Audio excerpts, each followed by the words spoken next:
How does it feel to live in a place where food and water are scarce and where the shadow of war constantly looms over you?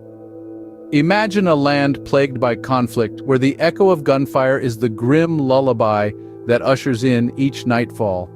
This is the brutal reality for the people of Gaza, caught in the crossfire of the ongoing Israel-Hamas war.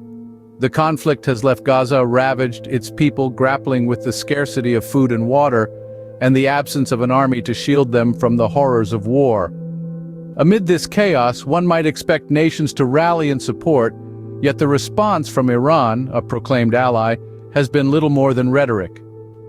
Despite their grand proclamations, the tangible aid from Iran has been notably lacking. GAZAN'S have been left to fend for themselves in a war that shows no mercy. In the face of adversity, the resilience of the Gazan people shines through. Yet, resilience alone cannot quell the pangs of hunger or quench the thirst that gnaws at them. It cannot shield them from the relentless onslaught that has become their everyday reality. The GAZAN'S are caught in a war where they are left with little to no support.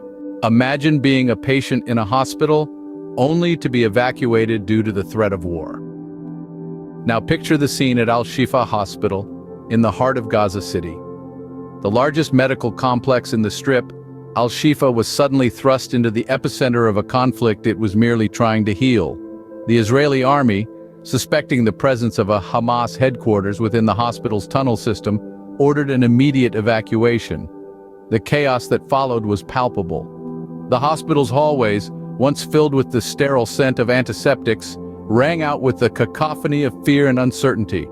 Patients, some tethered to life support machines, others reeling from recent surgeries, were hastily moved.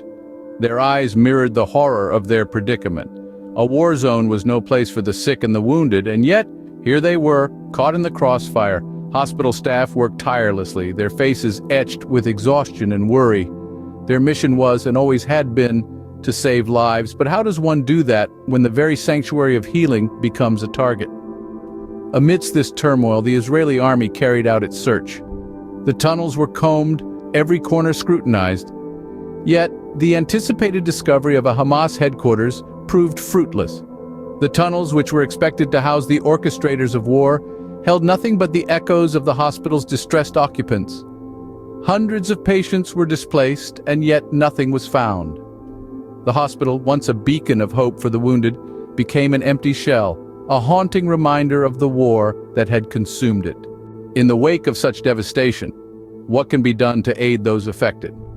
This question, pressing and poignant, echoes in the minds of many as we ponder the aftermath of the Israel-Hamas conflict. The situation in Gaza is dire, to say the least.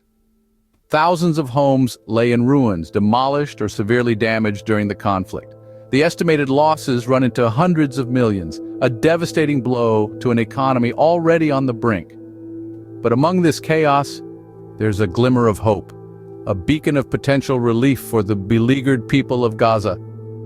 Enter Qatar, a nation that has pledged substantial aid to assist in the reconstruction of Gaza. In a trilateral agreement with Israel and the United Nations, Qatar has established a mechanism to ensure this aid reaches the Gazan people directly. This aid, transferred straight into the bank accounts of the affected, promises some relief. But while this is a step in the right direction, the road to recovery is long and arduous. The challenge doesn't end with the reconstruction of physical structures. The wounds of this conflict run deep, and the task of healing them is monumental. The people of Gaza, battered by war, need more than just bricks and mortar. They need food, water, medical supplies, and above all, they need peace. This is where you come in, viewers. The power to effect change often lies in the hands of the many, not just the few. The voices of individuals, when united, can echo louder than any single entity.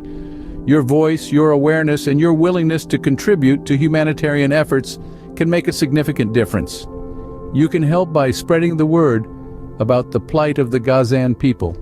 Share the stories, the images, the struggles, and the triumphs. Let the world know that the people of Gaza, despite the adversities they face, are resilient and hopeful. And while words have power, actions often speak louder. If you can, contribute to the humanitarian efforts. Every little bit helps. Donate to reputable organizations working on the ground, providing essential supplies and services to those most affected.